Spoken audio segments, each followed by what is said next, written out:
Happy new your friend, সবাইকে জানাই নতুন বছরের অনেক অনেক শুভেচ্ছা ও ভালোবাসা। 2026 সালটা যেন তোমাদের সবার খুব ভালো কাটে আর সবার স্বপ্ন পূরণ হোক। তোমরা নিজেরাও হ্যাপি থাকো আর অন্যদেরকেও হ্যাপি রাখার চেষ্টা করো। সবাই সবার বিপদে আপদে পাশে থেকো। এবার চলো মেন টপিকে আসি। বছরের প্রথম দিনেই আমরা বাড়ির সবাই মিলে পিকনিক করেছিলাম, কিন্তু আমাদের এই পিকনিকটা করার কথা ছিল 31শে ডিসেম্বরে। সে একটা কারণবশত 31শে ডিসেম্বরে করা হয়নি। এই বছর পিকনিক করার আগ্রহটা বেশি আমারই ছিল আরো এক মাস আগে থাকতে। আমি আমার ফ্যামিলিকে আগেই বলেছিলাম আদার্স কাউকে পিকনিকে অ্যাড করবো না, শুধু বাড়ির সবাই থাকবে। কেননা আমার ছোটবেলা থেকে একটা ইচ্ছা ছিল যে কোনো একটা নদীর ধারে বাড়ির ফ্যামিলিরা মিলে পিকনিক করবো। বাট আমাদের বাড়ির আশেপাশে নদী বা কোনো পুকুর নেই, যে কারণে আমাদের বাড়ির পাশেই একটা আম বাগান আছে, যেই বাগানে আমরা প্রত্যেক বছরই পিকনিক করে থাকি। আমরা প্রত্যেকবারই পাড়ার সবাই মিলে ফিস্টি করি, কিন্তু এবার যেহেতু পাড়ার কাউকে বলিনি, শুধু বাড়ির সবাই মিলেই ফিস্টি করেছি। সে যাই হোক, এখন এখানে কি কি করলাম এটাই এখন তোমাদেরকে বল। আশা করি প্রথম থেকে ভিডিওটা মনোযোগ সহকারে দেখেছো।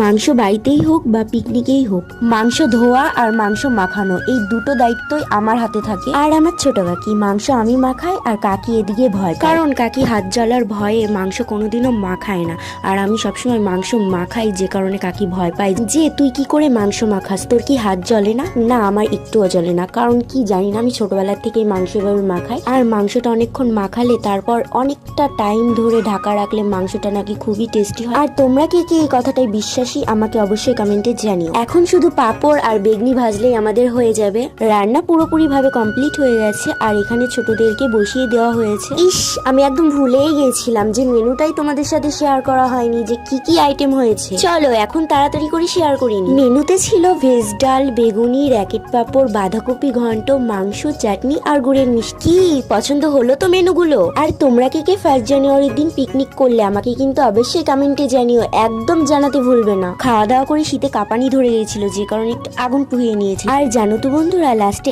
এতগুলো খাবার বেঁচে গেছিল, সকালে খাওয়ার জন্য কাকি রেখে দিয়েছিল, আর এখন সকালে উঠে সমস্ত খাবারগুলো বাইরে এনেছে গরম করার জন্য। দেখো কতগুলো ভাত, এখানে বাঁধাকপি ঘন্ট, মাংস, ডাল, প্রায় সবকিছুই বেঁচে গেছে। এখন সবাইকে ভাগ করে করে দিচ্ছে আমার কাকি। আর এই প্রথম মনে হয় পিকনিকের খাবার দুদিন ভরে খেলাম। আমি তো সকালেও খেয়েছি আবার দুপুরেও খেয়েছি, একদম নষ্ট হয়নি, কিন্তু বাসি মাংস অতটাও খাওয়া ভালো না। আর ডালটাও অনেকটাই বেশি হয়েছে, যে কারণে কাকি ডালের পুর বানিয়েছে, খেতে কিন্তু ভালোই লাগছে। এদিকে আমার বোনকে দেখো একা একা কত সুন্দর লক্ষ্মী মেয়ের মতো ভাত খাচ্ছে, এক হাত দিয়ে খাচ্ছে আর গ্লাসে হাত চোবাচ্ছে। কেউ খাইয়ে দিতে চাইলে খায় না, আর এখন কত সুন্দর ভাবে নিজেই খাচ্ছে। তোমাদের বাড়িতে কি এরকম পাকা পুচকু আছে? চলো বন্ধুরা, ভিডিওটা এখানেই শেষ।